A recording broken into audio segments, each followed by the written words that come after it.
Hello everyone, welcome to online platform of Abhinav Science Academy. In previous lecture, we learned about gravitational force between system of masses according to Newton's law of gravitation. Okay, yes. In this lecture, we are going to discuss about gravitational field intensity.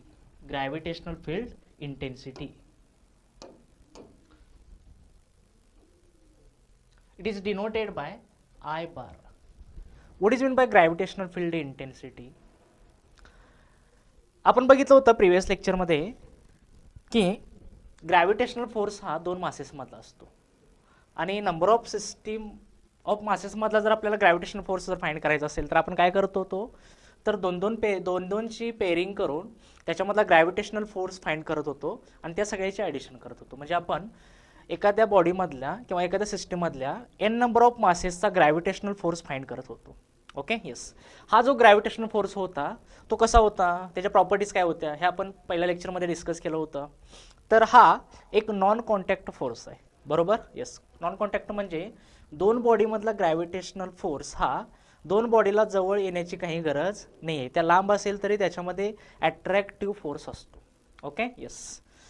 म्हणजे दोन बॉडीमधला हा attractive force पण आहे आणि non contact पण आहे. मग actually त्या फोर्सचं बिहेवियर कसं असतं, तर जर आपण दोन बॉडी जर कन्सिडर केल्या,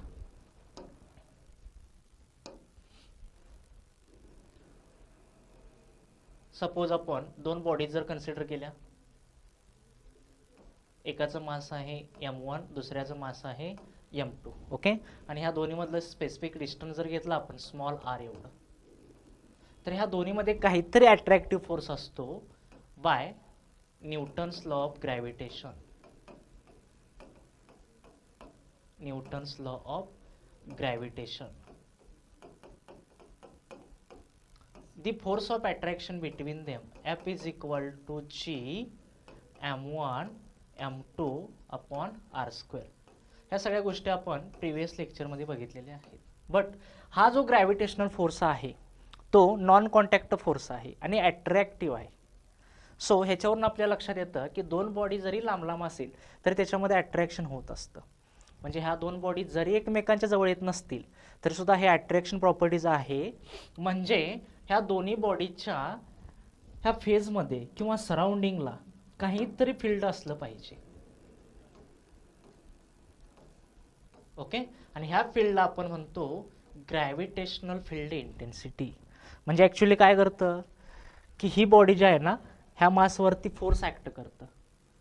इन दी सेन्स तिची जी फील्ड इंटेन्सिटी असते त्या फील्ड इंटेन्सिटी पास करते आणि त्या बॉडीला ती आपल्याकडे अट्रॅक्ट करून घेते. Okay, yes. मग त्या बॉडीला त्याच्या जवळ जाण्याची गरज नाही, जरी लांब असेल तरी सुद्धा ती बॉडी त्या बॉडीला अट्रॅक्ट करून ओढून घेत असते, कारण त्याच्या फील्डमध्ये काहीतरी इंटेन्सिटी असते. त्यालाच आपण म्हणतो gravitational field intensity. Okay, yes. म्हणजे काय, एक बॉडी दुसऱ्या मासचा किती फोर्स एक्सपिरियन्स करतं त्यालाच आपण म्हणतो ग्रॅव्हिटेशनल फील्ड इंटेन्सिटी. मग आपल्याला एका मासची ग्रॅव्हिटेशनल फील्ड इंटेन्सिटी समथिंग पॉईंटवरती जर काढायची जर असेल तर त्याच्यासाठी आपल्याला एक टेस्ट मास कन्सिडर करावं लागतं. Okay, yes. फॉर एक्झाम्पल थंडी दिवसामध्ये आपण काय करतो, जर शेकोटी जर पेटवली असेल तर त्याची हीट रिअलाइज करण्यासाठी आपण स्वतः काय करतो, त्याच्या जवळ जातो, लांब जातो. म्हणजे आपण एक रिअलाइज करतो ती जी हीट जी आहे ना त्या सराउंडिंगमध्ये त्याच्या ज्या फील्डमध्ये काय झालेले असते, स्प्रेड झालेले असते आणि ते आपण रिअलाइज करत असतो. तसंच एखाद्या मासचं हे फील्ड इंटेन्सिटी असू शकते. एखाद्या मासची एक फील्ड इंटेन्सिटी असू शकते. कन्सिडर करा की एक बॉडी आहे, त्याचं मास आहे m एवढा. ओके, आणि ह्याची आपल्याला intensity at something point r वरती जर फाइंड करायची असेल from the centre of that mass, तर ह्या पॉईंटला जर आपल्याला काढायचं असेल, समथिंग हा पॉईंट मी p घेतो, ह्या जर पॉईंटला काढायचं असेल तर आपल्याला इथे एखादा टेस्ट मास घ्यावा लागतो.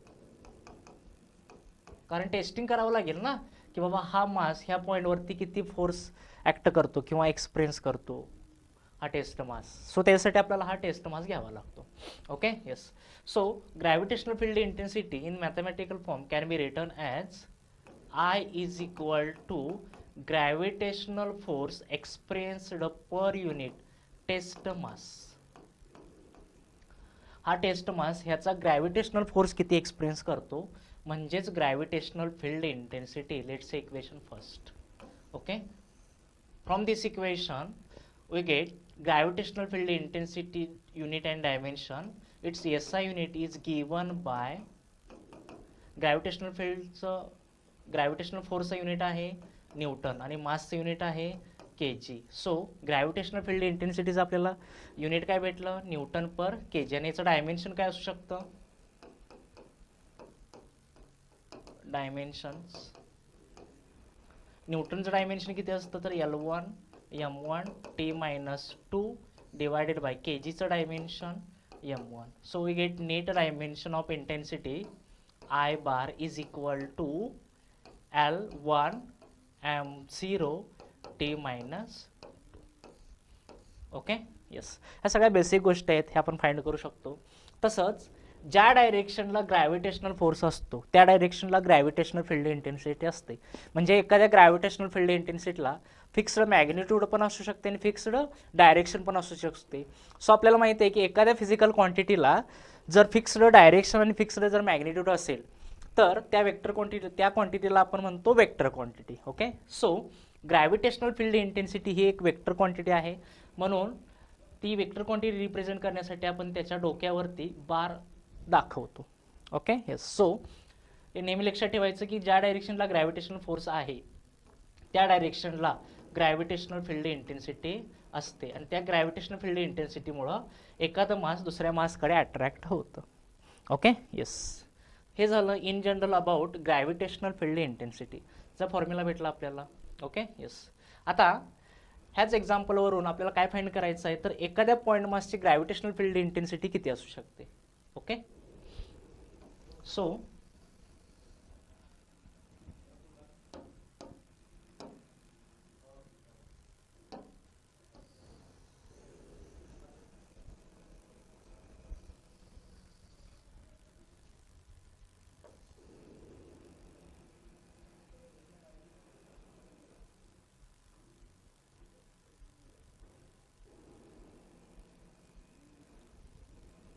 see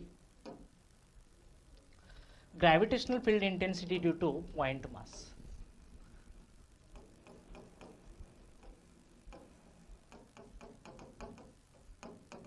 Gravitational field intensity due to point mass.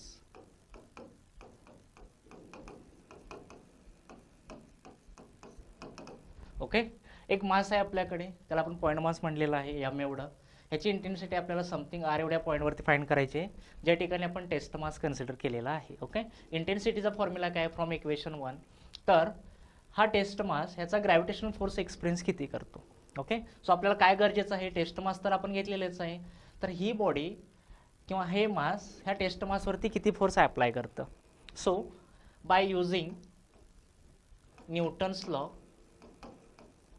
Of gravitation हे मास याच्यावरती फोर्स किती ऍक्ट करतं तर F bar is equal to G M test mass divided by ह्या दोन्ही मधलं डिस्टन्स किती आहे तर स्मॉल आर एवढं त्याचा स्क्वेअर. Okay, let's equation 2. जर मी हे 2 इक्वेशन 1 मध्ये घेतलं किंवा पुट केलं तर आपल्याला एका मासची ग्रॅव्हिटेशनल फील्ड इंटेन्सिटी भेटेल I is equal to G M test mass divided by r square. Okay, आणि whole divided by m test mass. So m test mass get cancel. Intensity I is equal to G M upon r square. Okay, this is the final required formula of gravitational field intensity of one point mass at distance r. Okay, म्हणजे तुम्हाला एक मास माहित आहे m एवढं, r एवढ्या distance वरती त्याची gravitational field intensity किती असते gm upon r square. Okay, yes. जर तुमच्याकडे एक सिस्टीम असेल आणि त्याच्यामध्ये n नंबर ऑफ जर मासेस असतील तर मग त्याची gravitational field intensity at something point वरती कशी फाइंड करायची ते आपण बघणार आहोत. So gravitational field intensity due to system of masses. म्हणजे एखाद्या बॉडीमध्ये जर एन नंबर ऑफ जर मासेस असतील तर त्याची ग्रॅव्हिटेशनल फील्ड इंटेन्सिटी कशी फाइंड करायची. Okay yes. सो आपल्याला काय करावं लागेल तर इंडिव्हिज्युअल एका मासचं ग्रॅव्हिटेशनल फील्ड इंटेन्सिटी फाइंड करावी लागेल आणि टोटल मासची इंटेन्सिटी फाइंड करण्यासाठी त्याची ॲडिशन करावी लागेल. डिरेक्टली एक्झाम्पल्स घेतो. Question number first. Okay consider करा की एक दोन मासेस आहेत. मगाशी आपण एक मास घेतलं होतं, मी दोन मासेस घेतो इथे एम आणि एम. ह्या दोन्हीमधलं डिस्टन्स आहे स्मॉल आर एवढं. आपल्याला काय फाइंड करायचं आहे तर हे एम मासपासून काहीतरी डिस्टन्सवरती मी तो पी पॉईंट घेतो. पी पॉईंटवरती ह्या दोन्ही मासचे आपल्याला ग्रॅव्हिटेशनल फील्ड इंटेन्सिटी फाइंड करायची आहे. ह्या मासपासून त्या पी पॉईंटपर्यंत डिस्टन्स आपण घेतो स्मॉल आर एवढं. ओके हे कन्सिडर करा की एक सिस्टीम आहे त्याच्यामध्ये दोन मासेस आहेत एम एम. ह्या दोन्हीमधलं डिस्टन्स आहे आर एवढं आणि ह्या दोन्ही मासचे आपल्याला एक पी पॉईंटवरती ते एका मासपासून डिस्टन्स घेतलेलं आहे स्मॉल आर एवढं. त्या पॉईंटवरती आपल्याला त्याची ग्रॅव्हिटेशनल फील्ड इंटेन्सिटी फाइंड करायची आहे. सो ह्याच्यासाठी आपल्याला काय करावे लागेल एका मासची gravitational field intensity at P पॉईंटवरती फाइंड करावी लागेल आणि त्याची ॲडिशन करावी लागेल. ओके सो मी ह्या मासला 1 नंबर देतो आणि ह्या मासला 2 नंबर देतो.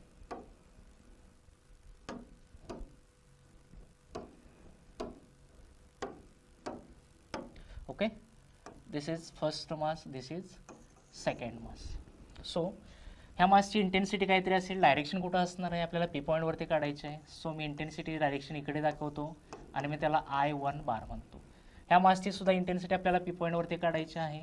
ओके मास वेगळा आहे किंवा मास जरी सेम असेल तर डिस्टन्स डिफरंट आहे. सो यांची इंटेन्सिटी सुद्धा काहीतरी वेगळी असेल. मी त्याला I2 बार म्हणतो. ठीक आहे. सो आपल्याला इंटेन्सिटी फाइंड करावी लागेल. ह्या मासची इंटेन्सिटी आपल्याला पी पॉईंटवरती फाइंड करायची आहे. त्यासाठी आपल्याला काय लागतं तर ते मास आणि त्या मासपासून त्या पॉईंटपर्यंतचं टोटल डिस्टन्स किती आहे. आता इथून इथं डिस्टन्स आर आणि इथून इथं डिस्टन्स आर. टोटल डिस्टन्स किती झालं तर 2r. मला ह्या पॉईंटची इंटेन्सिटी ह्या पॉईंटवरती काढायची आहे किंवा ह्या मासची इंटेन्सिटी ह्या पॉईंटवरती काढायची आहे. त्याला मी म्हणतो I1 bar is equal to G, ते मास किती आहे एम डिवायडेड बाय इथून इथं डिस्टन्स किती आहे हे r plus r 2r. Okay so डिस्टन्सचा स्क्वेअर घेतो ना आपण 2r square that is equal to GM upon 4r square. It's equation first. तसंच आपल्याला ह्या मासची इंटेन्सिटी ह्या पॉईंटवरती काढायची आहे. त्याला आपण I2 मांडलेला आहे. So I2 is equal to G, हे मास किती आहे एम डिवायडेड बाय इथून इथं डिस्टन्स किती आहे तर आर एवढं त्याचा square R square. So let's equation 2. From this equation 1 and 2 दोन्हीची ही डायरेक्शन सेम आहे along positive X axis. So take here both are positive. Okay so net intensity at point P IP is equal to I1 bar plus I2 bar is equal to I1 किती भेटला आपल्याला GM upon 4r square plus I2 किती भेटला GM upon r square. मी काय common घेऊ शकतो so net intensity at P is equal to GM upon r square. जर common घेतलं तर remaining terms will be 1/4 plus 1 that is equal to 5/4 GM upon r square. Got it. तर असे किती पण n नंबर ऑफ मासेस देऊ दे तुम्हाला त्याची ग्रॅव्हिटेशनल फील्ड इंटेन्सिटी तुम्ही फाइंड करू शकता. ठीक आहे. येस अजून एक एक्झाम्पल घेऊ आपण याच्यावरती.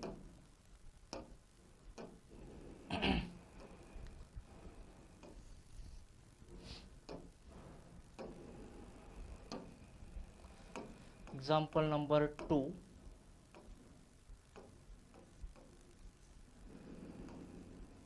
दोन मासेस आहेत एम 2m. ह्या दोन्हीमधला डिस्टन्स आहे स्मॉल आर. ह्या दोन्हीमधला डिस्टन्स आहे स्मॉल आर. आपल्याला काय करायचं आहे इथं सेंटरला ह्या दोन्ही मासची ग्रॅव्हिटेशनल फील्ड इंटेन्सिटी फाइंड करायची आहे. ज्या पॉईंटला मी नेम देतो P. ओके सो आपल्याला ह्या मासची ग्रॅव्हिटेशनल फील्ड इंटेन्सिटी पी पॉईंटवरती काढायची आहे.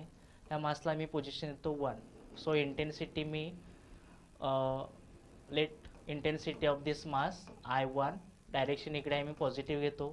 ह्या मासची सुद्धा इंटेन्सिटी आपल्याला ह्या पॉईंटवरती काढायची आहे. डिफरंट मास आहे त्याला पोझिशन 2 देतो मी. याची सुद्धा इंटेन्सिटी इकडे असेल त्याला मी I2 बार म्हणतो. याची डायरेक्शन इकडे आहे प्लस, याची डायरेक्शन इकडे आहे minus. Okay so find intensity of both this masses आपल्याला ह्याची इंटेन्सिटी पी पॉईंटवरती काढायची आहे, त्याला I1 मांडलेला आहे. So I1 bar is equal two plus आहे ना, येस. सो प्लस जी मास किती आहे एम डिवायडेड बाय इथून इथं डिस्टन्स किती आहे R square. Let's equation first. तसंच आपल्याला ह्या मासची इंटेन्सिटी पी पॉईंटवरती फाइंड करायची आहे. I2 bar is equal to G, तर डायरेक्शन इकडे आहे ना म्हणून मायनस साईन घेतो. सो मायनस जी मास किती येते 2m डिवायडेड बाय इथून इथं डिस्टन्स किती आहे R. So R square. Let's equation 2. Net intensity at point P find करायचे आहे. So IP is equal to I1 bar plus I2 bar. I1 किती आहे तर GM अपॉन आर स्क्वेअर आणि I2 किती आहे minus 2GM upon R square. We get final required equation IP is equal to minus GM upon R square. Okay, yes. Actually intensity negative नसते, पण negative sine काय दाखवतं तर त्याची direction कुठल्या साईडला आहे. Okay, yes. असे नंबर ऑफ मासे जरी दिले असतील तर तुम्ही त्याची ग्रॅव्हिटेशनल फील्ड इंटेन्सिटी फाइंड करू शकता. Okay, yes. सो अजून एक आपण एक्झाम्पल घेऊ.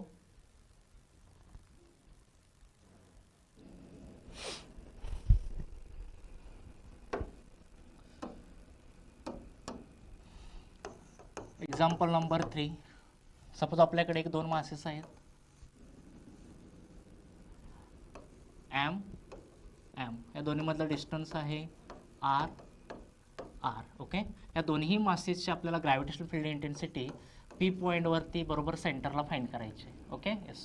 सो आपण काय करतो इंडिव्हिज्युअल दोन्ही मासची इंटेन्सिटी त्या पॉईंटवरती काढतो. म्हणजे हे एक वन पोझिशनचं मास आहे, याची इंटेन्सिटी ह्या डायरेक्शनला असेल, मी त्याला I1 बार म्हणतो. हे एक सेकंड पोझिशनवाला मास आहे, याची इंटेन्सिटी ह्या डायरेक्शनला असेल, मी त्याला I2 बार म्हणतो.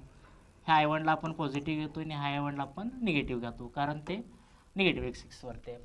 Okay, yes. So from this figure intensity I1 of this mass is given by G plus आहे ना ते, so plus G mass M divided by इथून इथलं डिस्टन्स किती आहे R square. Let's equation first.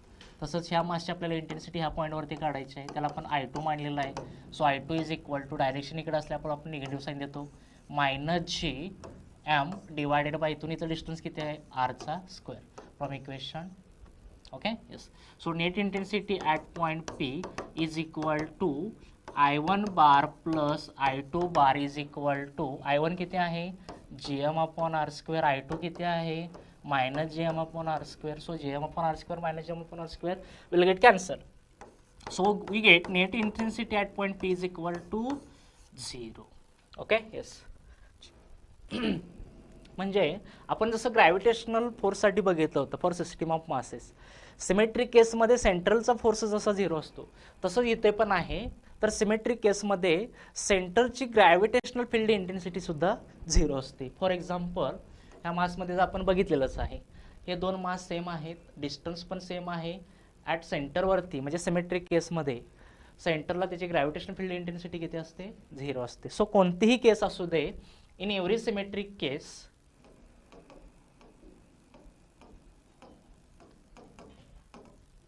in symmetric cases intensity is equal to 0. कुठे तर सेंटरला. सिमेट्रिक केसमध्ये सेंटर आपण पकडतो आणि त्याच्या बोथ साईडला मासेस आणि डिस्टन्स हे इक्वल असले पाहिजेत. फॉर एक्झाम्पल फर्स्ट दोन मासेस घेतलेले आहे मी 2m, डिस्टन्स पण मी इक्वल घेतलेला आहे r. आपल्याला बरोबर सेंटरला पी पॉईंटवरती ग्रॅव्हिटेशनल फील्ड इंटेन्सिटी फाइंड करायची.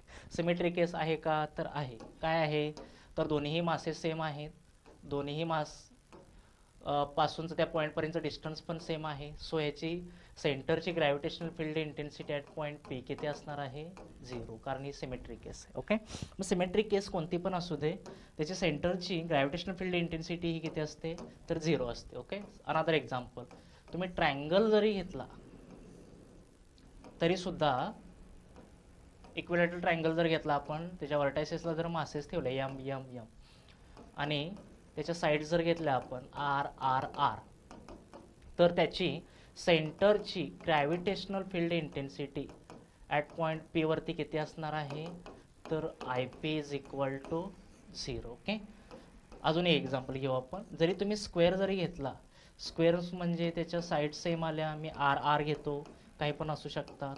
ओके, त्याच्या कॉर्नरला मासेस ठेवलेले आहेत, same masses M M M तुम्हाला फाइंड करायला सांगितलेलं आहे.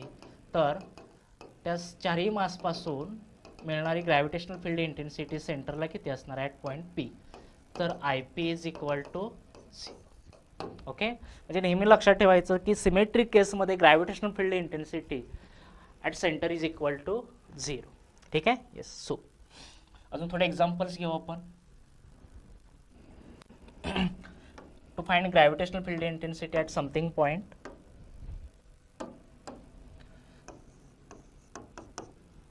find gravitational field intensity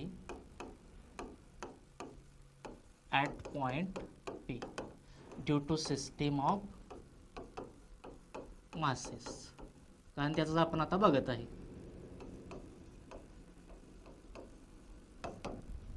okay. Yes. So मी एकदा डिफरंट एक्झाम्पल घेतो. तर माझा एक ट्रायंगल आहे. या ट्रायंगलच्या दोन कॉर्नर्सला किंवा व्हर्टायसेसला दोन मासेस आहेत एम एम. हा इक्विलॅटरल ट्रायंगल आहे ज्याची साईड आहे आर आर आर. आणि आपल्याला काय फाइंड करायचं आहे, तर एका व्हर्टायसेसला एक पी पॉईंट आहे. त्या पी पॉईंटवरती ह्या दोन्ही मासमुळे मिळणारे ग्रॅव्हिटेशनल फील्ड इंटेन्सिटी फाइंड करायची. ओके. सो आपल्याला काय लागतं, तर ते दोन मासेस आणि त्या मास आणि त्या पॉईंटपर्यंतचं डिस्टन्स. सो दोन्ही आपल्याकडे आहेत. सो हे मास ह्या पॉईंटवरती ग्रॅव्हिटेशनल फील्ड एक्झर्ट करेल किंवा ग्रॅव्हिटेशनल फील्ड इंटेन्सिटी एक्झर्ट करेल. त्याची डायरेक्शन कुठं असेल, ह्या डायरेक्शनला असेल. त्या पोझिशनला मी नेम देतो 1. सो ती इंटेन्सिटी असेल I1 अशी मानतो. ओके. तसंच हे माससुद्धा ह्या पॉईंटवरती इंटेन्सिटी ॲक्ट करेल. त्याची डायरेक्शन कुठं असेल, तर ह्या डायरेक्शनला असणार आहे. ते सेकंड पोझिशनचं मास जर मांडलं तर त्याची इंटेन्सिटी ही मी I2 एवढी मानतो. ओके. येस. सो फाइंड करू आपण वन पोझिशनच्या मासची इंटेन्सिटी पी पॉईंटवरती किती असेल. Let's say I1 is equal to G, mass किती आहे एम, डिवायडेड बाय इथून इथं डिस्टन्स किती आहे R². Let's say equation first. तसंच ह्या मासची इंटेन्सिटी पी पॉईंटवरती किती असणार आहे, आपण I2 मांडलेले आहे. So I2 is equal to G M upon तिथून तिथं डिस्टन्स किती आहे R². Let's say equation second. आपल्याला नेट इंटेन्सिटी फाइंड करायची. आता आपण इथं डायरेक्टली ॲड करू शकतो का, तर नाही. का नाही करू शकत, कारण इंटेन्सिटी ही एक वेक्टर क्वांटिटी आहे आणि वेक्टर क्वांटिटीला आपण डायरेक्टली नाही ॲड करू शकत, कारण त्याचा पण काहीतरी लॉ आहे. त्याला आपण म्हणतो parallelogram law of vector addition. If two vectors are originated from same points by making angle theta, the resultant vector from this two vectors is given by the square root of. Suppose आपल्याकडे two vectors असं असतील, let's say A and B. So त्याचा resultant vector किती असतो, तर R is equal to square root of A² plus B² plus 2AB cos theta. Same आपण इथं मानू एक दोन वेक्टर्स आहेत आपल्याकडे. ते दोन वेक्टर्स कोण आहेत, तर इंटेन्सिटी I1 आणि इंटेन्सिटी I2. ओके. येस. आता हे एकाच डायरेक्शनला आहेत का, नाही. तर ही इंटेन्सिटी इकडे आहे, ही इंटेन्सिटी इकडे. मग काहीतरी अँगल क्रिएट करतात ते, तर करतात की ते आपण म्हणूया थीटा एवढा. हा थीटा अँगल किती असू शकतो, तर इथं आपण जी डायग्राम कन्सिडर केली होती ती इक्विलॅटरल ट्रायंगल होतं. आता इक्विलॅटरल ट्रायंगलसाठी अँगल किती असतो, 60 डिग्री, 60 डिग्री अँड 60 डिग्री. मग हा 60 आहे म्हणजे हा पण किती असणार आहे 60 डिग्री. सो तुम्हाला दोन वेक्टर्स माहिती आहेत, अँगल माहिती आहे, रिझल्टंट इंटेन्सिटी फाइंड करू शकता by using this formula. Take I bar is equal to at intensity P square root of I1 square plus I2 square plus 2 I1 I2 cos of theta. Okay. So IP is equal to square root of I1 आपण ऑलरेडीच find केलेला आहे, किती येते, तर GM upon R² bracket square. I2 किती आहे, same आहे GM upon R² bracket square. 2 I1 I2 same आहे. डिरेक्टली जर मल्टिप्लिकेशन केलं तर आपल्याला भेटेल JM upon R² bracket square into cos of 60. Cos 60 किती असतं, तर 1/2. Okay. So 2 two get cancel, we get intensity at point P is equal to square root of, same terms आहे, आपण कॉमन घेऊन बाहेर घेऊ शकतो. So this can be written as okay GM upon R² आणि इनसाइडमध्ये किती राहील, तर 1 + 1 + 1 that is equal to IP is equal to root of 3 GM upon R². Okay, and this is the net intensity at point P from these two masses placed at the vertices of equilateral triangle having side r. Okay yes. जर तुम्ही हे मास इथं shift केला आणि इथं जर blank सोडला आणि इथं पी पॉईंट जर कन्सिडर केला तर त्या पॉईंटवरती त्या दोन्ही मासमुळे होणारी ग्रॅव्हिटेशनल फील्ड इंटेन्सिटी ही सेमच असणार आहे, which is nothing but √3gm/r². Okay yes. ठीक आहे. तर आपण ग्रॅव्हिटेशनल फील्ड इंटेन्सिटी अशा पद्धतीने फाइंड करू शकतो. ओके. ह्याच्यामध्ये एक डिफरंट कॉन्सेप्ट आपण बघूया, which is nothing but to find the distance at which gravitational field becomes 0. Okay. Suppose आपल्याकडे एक दोन बॉडीज आहेत किंवा दोन मासेस आहेत. लेट्स से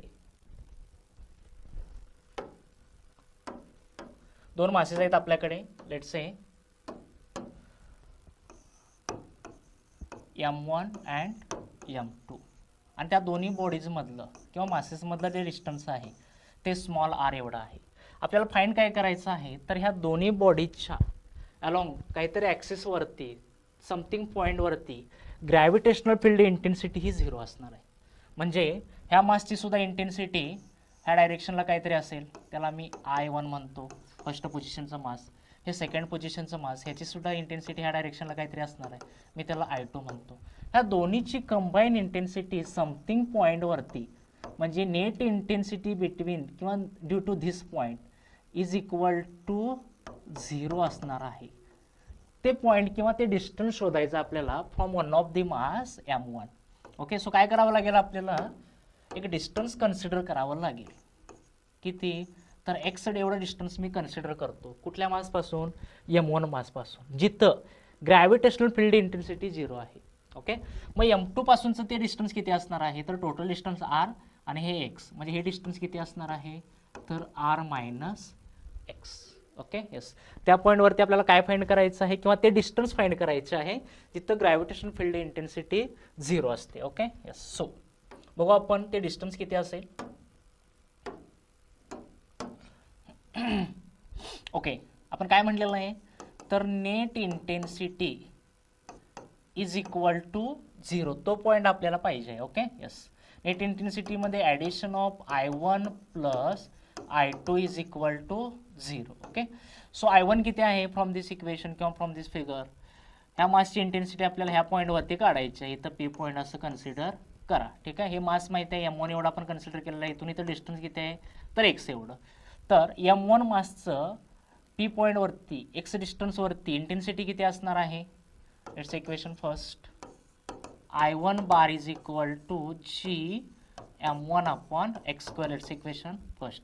सिमिलरली ह्या मासची इंटेन्सिटी ह्या पॉईंटवरती किती असेल, तर I2 bar is equal to g m2/, इथून इथलं डिस्टन्स किती आहे, तर r - x², इट्स इक्वेशन 2. ह्याची इंटेन्सिटी इकडे आहे, याला प्लस घेतो, ह्याची इंटेन्सिटी इकडे याला मायनस घेतो. ओके. सो दिस बिकम प्लस, दिस बिकम मायनस, आणि या दोन्हीचे ॲडिशन इक्वल टू किती आहे, तर 0. Okay yes. सो आपण हे दोन इक्वेशन ह्या इक्वेशनमध्ये जर पुट केले, इक्वेशनला मी स्टार म्हणतो. Okay.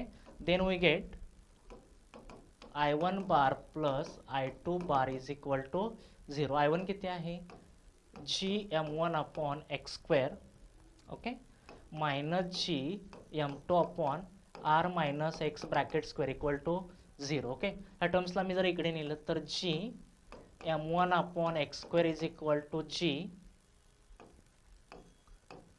m2/r - x². G get cancel, आपल्याला फक्त x फाइंड करायचं आहे.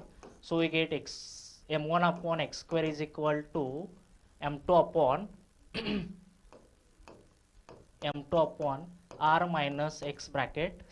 ठीक आहे. आपल्याला x फाइंड करायचं आहे, सो दोन्ही साईडला स्क्वेअर रूट घ्यावं लागेल.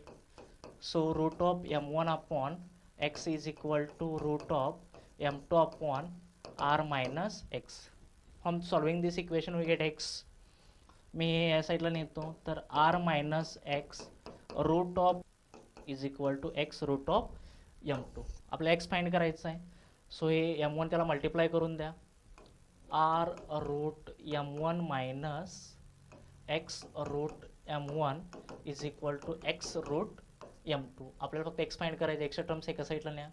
So from this equation we can write as r √m1 x root of m1 plus x root of m2. x जर कॉमन घेतलं तर remaining terms will be root of m1 plus root of m2 r into root of m1. So from this equation we get x is equal to r into root of m1 upon root of m1 plus root of m2. म्हणजे m1 m2 कुठलेही masses देऊ देत आणि त्या दोन्हीमधलं distance r एवढं कितीही देऊ दे, आपल्याला एका पॉईंटपासून किंवा एका मासपासून समथिंग पॉईंटवरती जिथं ग्रॅव्हिटेशनल फील्ड इंटेन्सिटी 0 आहे ते डिस्टन्स जर आपल्याला फाइंड करायचं असेल तर हा फॉर्म्युला यूज करावा लागेल, which is nothing but x is equal to r root of m1 upon root of m1 plus root of m2. ठीक आहे. येस, ह्याच्यावरती आपण एक एक्झाम्पल घेऊ. दोन मासेस आहेत m अँड 4m. या दोन्हीमधला डिस्टन्स आहे सपोज l एवढा. ठीक आहे. आपल्याला काय फाइंड करायचं आहे तर ह्या दोन्ही मासेसमुळं त्याच्या अलॉंग दी सेंटर ॲक्सिसवरती किंवा ह्या ॲक्सिसवरती ग्रॅव्हिटेशनल फील्ड इंटेन्सिटी जिथं 0 आहे ते आपल्याला डिस्टन्स फाइंड करायचं आहे फ्रॉम टू मासेस जिथं नेट इंटेन्सिटी 0 आहे. त्यासाठी आपण काय कन्सिडर करतो तर एका मासपासून एक डिस्टन्स कन्सिडर करतो x आणि दुसऱ्या मासपासून जे असणार आहे ते टोटलमधून मायनस करतो, म्हणजे इथं काय असणार आहे l minus X. So x find करण्यासाठी आपल्याला डायरेक्टली फॉर्म्युला आहे काय येतो तर x is equal to r root of m1 upon root of m1 plus root of m2. इथं m1च्या ठिकाणी किती आहे m आणि m2च्या ठिकाणी किती आहे 4m आणि r च्या ठिकाणी किती आहे तर l. So by putting this value in this equation we gate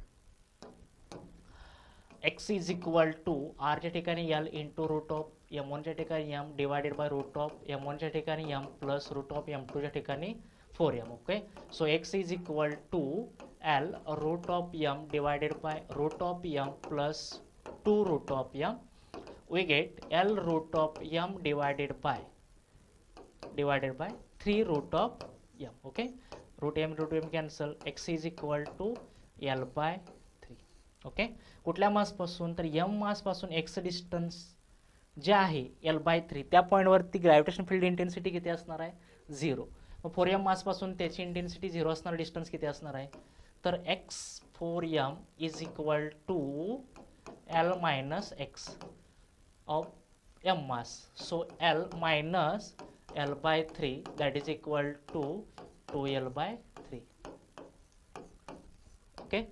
So by using this formula we can find the gravitational field intensity becomes 0 at a point from the two masses, okay, separated by something distance. ठीक आहे.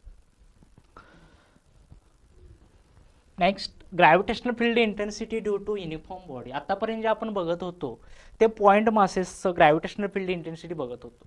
आता आपल्याला काय बघायचं आहे तर एखादी मोठी युनिफॉर्म बॉडी जर दिली, सपोज फॉर एक्झाम्पल असेल एक सॉलिड स्पेअर असेल किंवा हॉलो स्पेअर असेल, तर समथिंग पॉईंटवरती त्याची ग्रॅव्हिटेशनल फील्ड इंटेन्सिटी किती असते.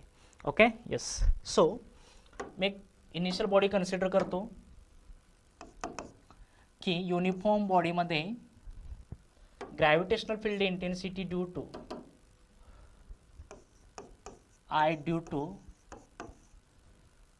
Solid sphere. ओके. कन्सिडर करा एक सॉलिड स्पेअर आहे.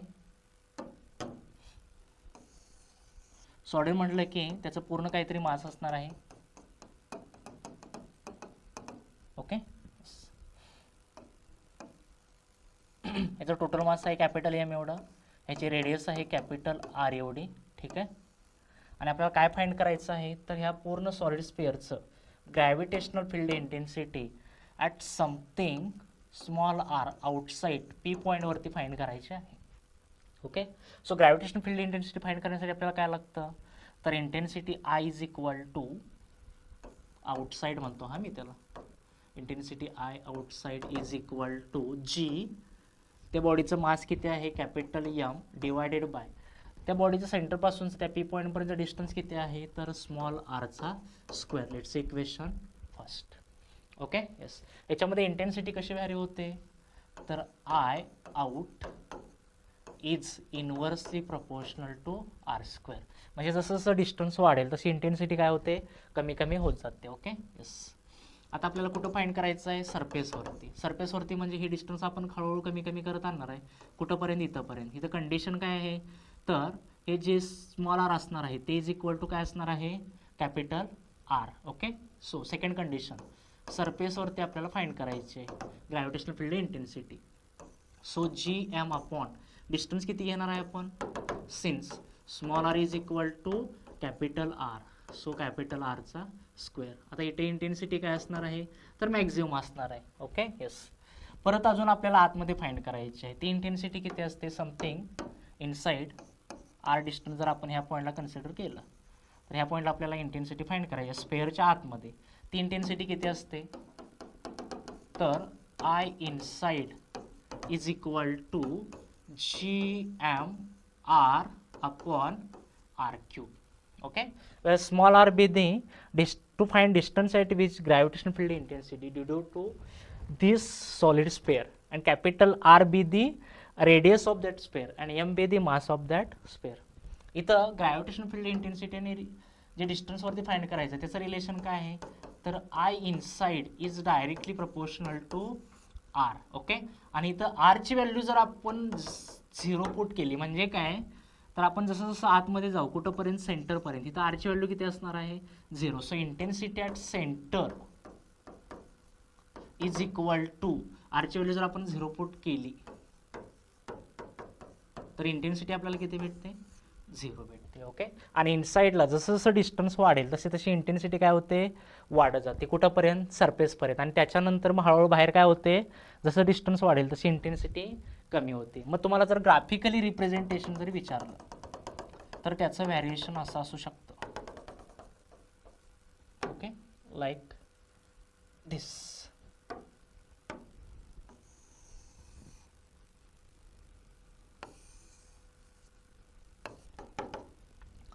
Intensity versus radius vector. आता काय होतं, सेंटरपासून सरफेसपर्यंत इंटेन्सिटी वाढायला चालू होते. ओके. येस. म्हणजे इथून इथे इंटेन्सिटी काय होते, डायरेक्टली वाढायला चालू होते. कुठंपर्यंत, सरफेसपर्यंत. आणि परत सरफेसपासून बाहेर इंटेन्सिटी डिक्रीज व्हायला चालू होते. ओके. आणि कुठं जाऊन भेटेल, at r is equal to infinite डिस्टन्सवरती intensity becomes I is equal to 0 असेल. Okay. Yes. Graphically representation with respect to formula जर विचारलं फॉर सॉलिड स्पेअरसाठी, so we can take this formulas for gravitational field intensity due to solid sphere. Okay. Yes. त्याच्यानंतर gravitational field intensity, second point, I due to hollow sphere. त्यालाच आपण uniform body म्हणतो. मगाशी आपण बघितलं होतं solid स्पेअरसाठी outside इनसाइडला gravitational field intensity किती होते.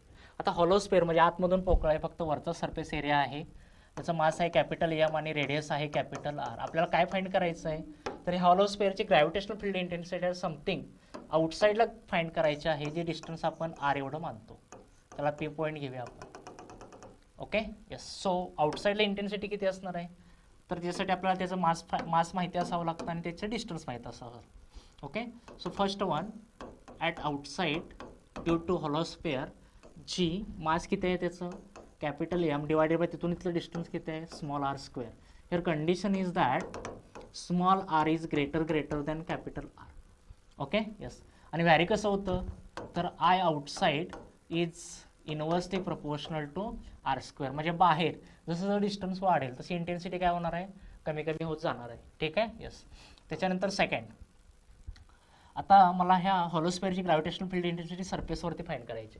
म्हणजे हे डिस्टन्स मी हळूहळू काय करत आणणार आहे, कमी करत आणणार आहे. कुठंपर्यंत, जिथंपर्यंत small R is equal to capital R होत नाही तोपर्यंत. At surface small R is equal to capital R. Okay.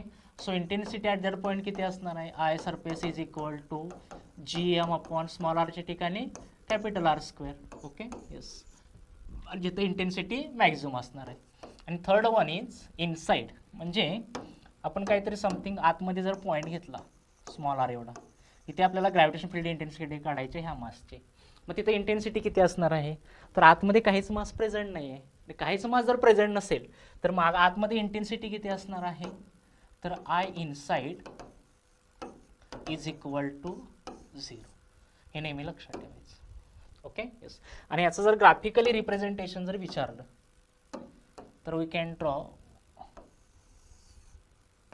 like this form.